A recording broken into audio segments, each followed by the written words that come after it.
Cold coffee খেতে গিয়ে কি দেখলাম। হ্যালো গাইস, তোমরা সবাই কেমন আছো? জানি অনেক দিন পর ব্লগ আপলোড করছি, কথার মাঝে শুধু একবার বলে ফেলেছি কোল্ড কফি খেতে ইচ্ছে করছে। কে জানে সত্যি সত্যি নিয়ে বেরিয়ে পড়বে। ফাঁকা রাস্তা দেখে তোমরা নিশ্চয়ই বুঝতে পারছো রাত তখন কটা বাজবে। তোমরাও কি তোমাদের প্রিয় মানুষের সাথে এরকম সাডেন কফি ডেটে বেরিয়েছো? বেরিয়ে থাকলে অবশ্যই জানিও। তোমরা দেখতেই পাচ্ছ রাস্তা কতটা ফাঁকা আর একটাও দোকান খোলা নেই। আর আমার স্মাইল দেখে বুঝতেই পারছো আমি কতটা হ্যাপি। কার্জন গেটের সামনে গিয়ে দেখি রোড ডিভাইডারগুলো ভাঙা। ये सब क्या देखना पड़ रहा है। তারপর বরের কাছে জানতে পারলাম রাস্তা নাকি মেরামত হয়।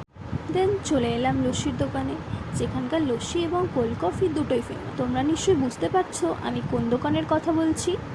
আমার তো এখানকার কোল্ড কফি জাস্ট ওয়াও লাগে। কোল্ড কফি খাওয়ার পর লাস্সি খেতেও মন চাইছিল, কিন্তু হাতে টাইম ছিল না, তাই প্যাক করিয়ে বাড়ি নিয়ে চলে গেলাম। টাটা।